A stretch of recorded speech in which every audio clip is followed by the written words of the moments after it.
every paper at CHI is awesome. Some papers at CHI are awesomer. This is an awesomer one. It's getting an award. So I'd like to invite all the authors of the paper who are in the room to come up and get their certificates, please. Thank you.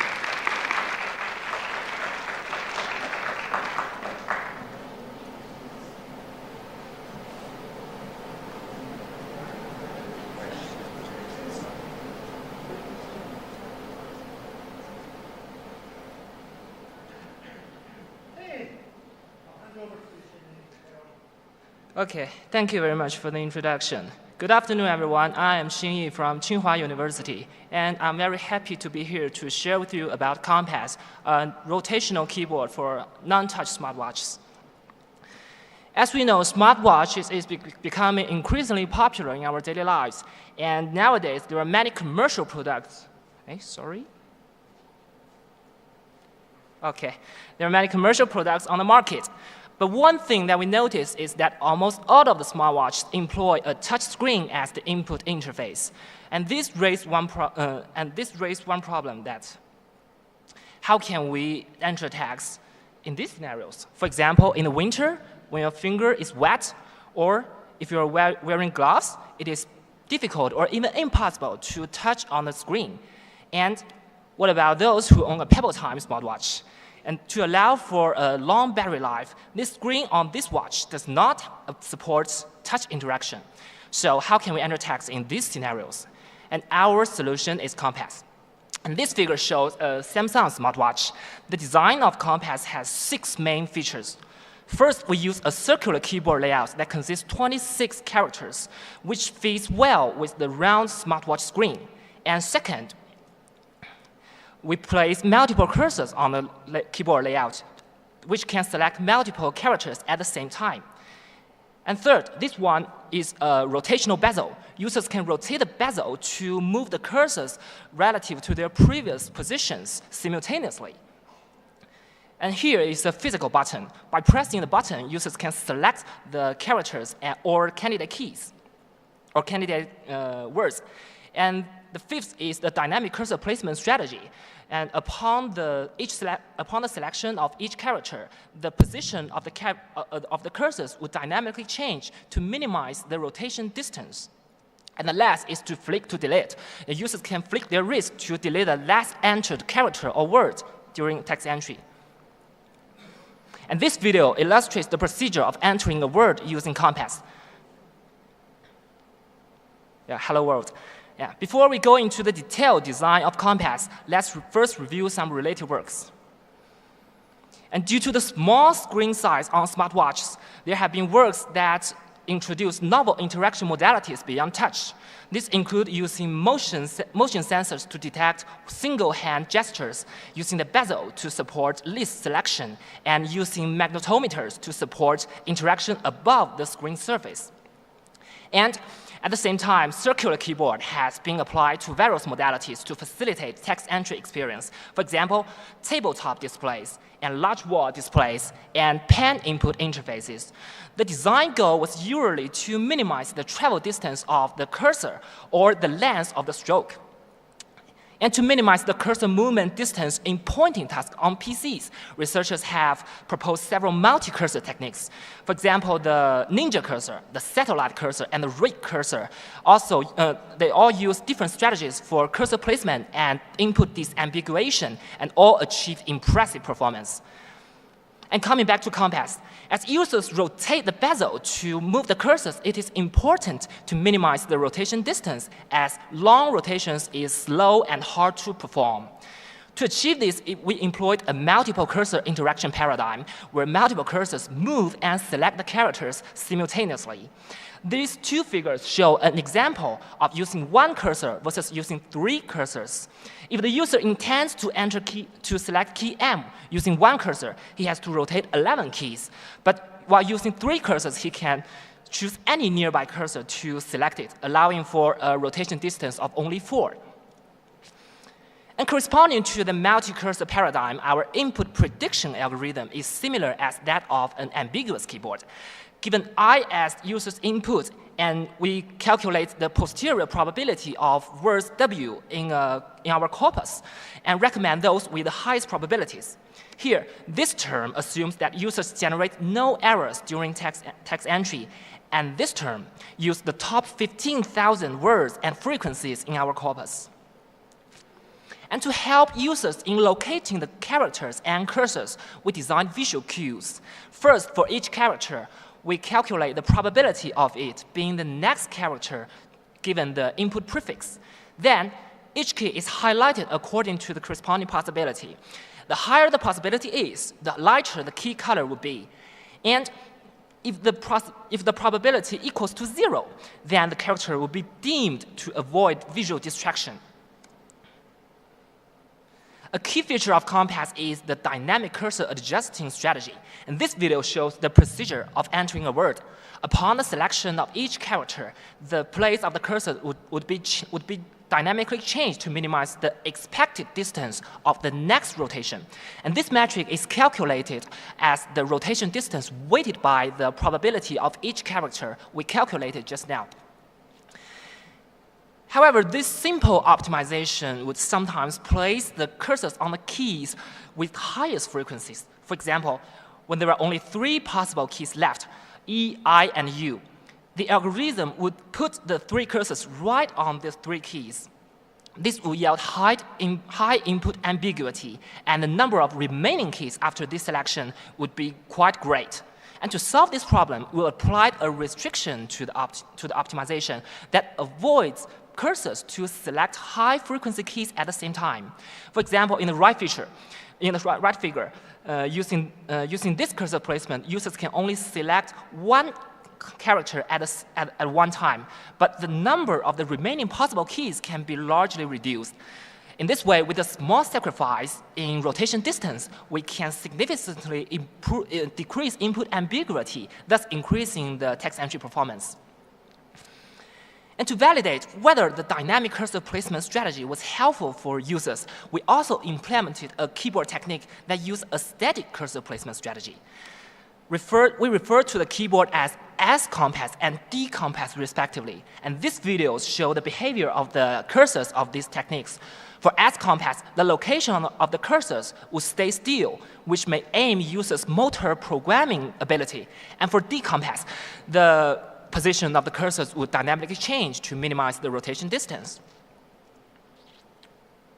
A key problem for Compass is to determine the optimal number of cursors. With more cursors, users can rotate a shorter distance, but may at the cost of a higher input ambiguity. To quantify these 2 metrics, we defined DPR, distance per rotation, as the average distance of each rotation, and CC as the ratio of words that can appear in the top 3 candidates given users' perfect input. And to examine the trade-off between these 2 metrics, we conducted a simulation using all the words in our corpus and tested the number of cursors ranging from 1 to 5. This figure shows the simulation result. We can see that for both techniques, using 5 cursors would significantly increase input ambiguity, while using only 1 cursor would cause the rotation distance to be too long. Therefore, we consider the possible number of cursors for the techniques to be between 2 and 4. And to further compare the performance of the 2 techniques and to empirically test the optimal number of cursors, we conducted a user study with 12 participants. And this video compares the text entry speed using S-compass and D-compass. We can see that using a dynamic cursor placement strategy, users were able to type faster. Okay. Now, this figure shows users' text entry speed in different conditions. We can see that D-compass yield a higher speed than S-compass in all the conditions. And interestingly, the speed of S-compass increased with increasing number of cursors, while D-compass yield an opposite trend. We speculate that this was due to the extra time to visually acquire the cursors after the adaptation. And with regard to error rates, no significant difference was found among different conditions. Here shows the subjective preference of the users gathered through a 5-point Likert scale questionnaire. ANOVA shows that D-compass was more preferable by the users than the S-compass in terms of perceived speed, perceived accuracy, and overall preference. And besides, the optimal number of cursors for S-compass was 4, while that number for D-compass was only 3. And this table shows the interaction statistics that takes up the most of the time for D-compass. Noticeably, rotate takes up over 44% of all interactions. And this figure illustrates this interaction. This result is not surprising, as users using S-compass usually have to rotate a long distance to hit the keys. While for D-compass, interestingly, press took the most of the time. And this figure illustrates this interaction. We notice that this interaction usually happens when entering long words, and due to the dynamic cursor placement strategy, the users can repeatedly press without rotation for the last few characters. And according to the result, we decided the final design of compass. We employed D-compass with 3 cursors, and to reduce the time of repeated press, especially for long words, we incorporated input prediction feature. The auto-completion algorithm considers all words W whose length is equal to or greater than user's input I. And instead of using a bool value as the result of the rotation model, we modified the calculation and introduced alpha as the penalty parameter. And this parameter is necessary to prevent long, high-frequency words to dominate short, low-frequency words. And this value of alpha was set to 0.7 according to our simulation. We conducted a second user study to evaluate the final version of compass. Here shows the text entry speed. A significant learning trend was observed, and the text entry speed in the first and last block was 9.3 and 12.5 WPM respectively. Meanwhile, the error rate in all blocks are very low. And this figure shows the time of the 2 most common interactions, as illustrated by the videos. A press rotate is the time interval between a press and a rotation. And press is the time interval between 2 consecutive press. And these 2 values indicate the time for users to visually acquire the cursors. We can see that both times drops monotonously with practice, indicating a significant learning effect. And meanwhile, we defined SPC as the ratio between the number of button press and the length of the final transcribed string. A lower SPC indicates that users were more confident in the auto-completion feature. We can see that a significant effect of learning on SPC was observed, indicating that users are becoming more and more confident in the auto-completion algorithm with practice. And during the interview, we also gathered users' subjective feedback on compass. Participants felt that using rotation and press is clever and intuitive. And some participants commented that visual cues and auto-completion were very helpful, while some participants reported that although the flick gesture was natural, the long press interaction was somewhat tiring. This may worth further exploration. And finally, our design of compass is a rotational keyboard that can be used on non-touch smartwatch and can be operated when wearing gloves. And furthermore, it is easy to generalize compass to other rotary scenarios. For example, the digital crown of the Apple Watch or the BMW iDrive controller. And to summarize, in this work, we propose compass a rotational multi-cursor text entry technique for non-touch smartwatches and rotational interface.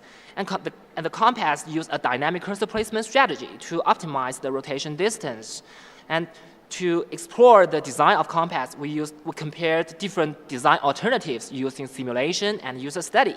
And finally, users achieved a pickup speed of 9.3 WPM and reached 12.5 WPM after 90 minutes of practice without sacrificing accuracy.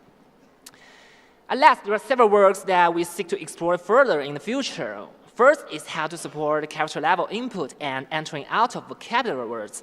And second, for such a dynamic interface, we think it is valuable to further investigate the balance between input disambiguation and rotation distance. And last, as the learning curve in our second study has not converged yet, we think it is valuable to further evaluate compass in a more longitudinal study and in the wild. And that's all. Thank you very much. I'm happy to take questions.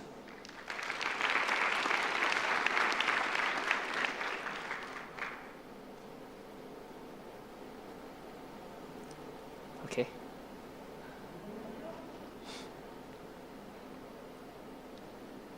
Hi, Thiago Santini, University of Tübingen. You motivate your work saying that you can't use the regular touchscreen base because of gloves or if your hands are wet. Yet in the video there you show it doing with a leather glove which has significant attrition. How would this behave with a regular glove, for example, that just diminishes attrition?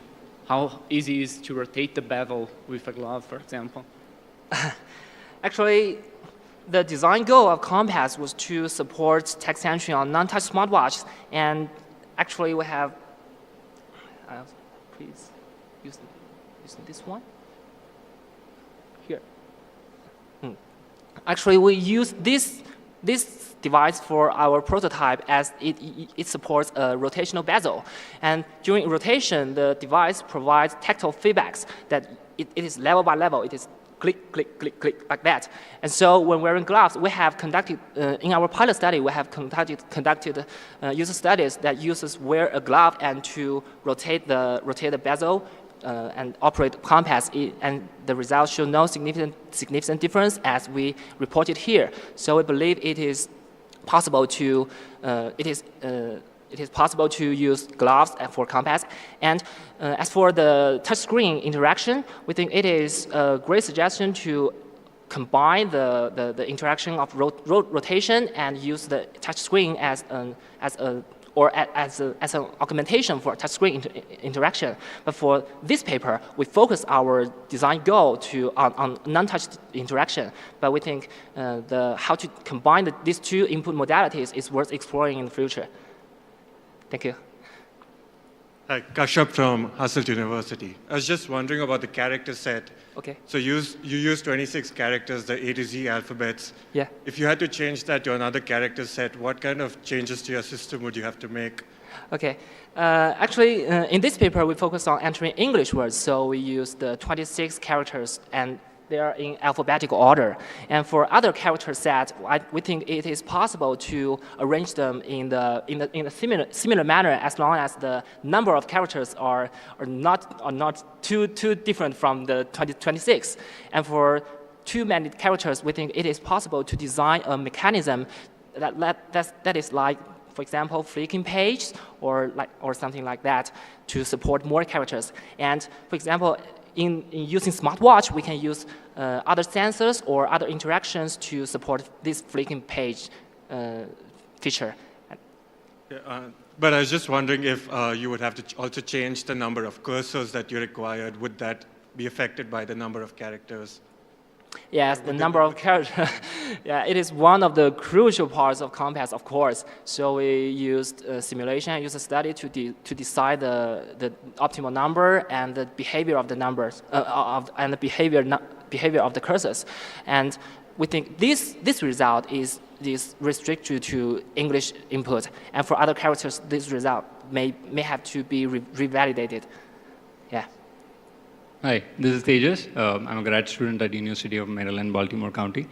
First of all, thanks for the talk. It was one of the most insightful talks I've seen throughout the day. Thank you. So my question is regarding the arrangement of characters, letters. So what was your thought when you started with this design, meaning placing these letters in a sequential order? Did you explore any other designs? For instance, we have a very weird design on our QWERTY keyboard. It's not in a sequential manner, right? So did you also explore any other designs? Yeah. For other keyboard layouts, we have for a circular keyboard layout, it is based on the inspiration of related works, actually. First of all, it is a round smart screen, so we use a round keyboard layout. And then how can we place the characters or keys on this round screen? And it intuitive to use a circular keyboard layout as we use rotation as the input modality. And for quality keyboard layout, we think it is also possible that, for example, we use a quality layout and we place several cursors on the keyboard, and we also can use rotation to adjust the position of the cursors. But that may not be so intuitive as we employ in this prototype. But it is a great suggestion. As quality layout may be more familiar to users. Yeah, so we're interested in looking for it for further. Thank you. Thanks. Yeah, that does. Okay. At the text entry workshop on Saturday, I got to play with it, and I really recommend you have a play with it. It's awesome. The cursor movements are just brilliant. Having 3 cursors is just awesome. Okay, thank you very much. Okay, thank you.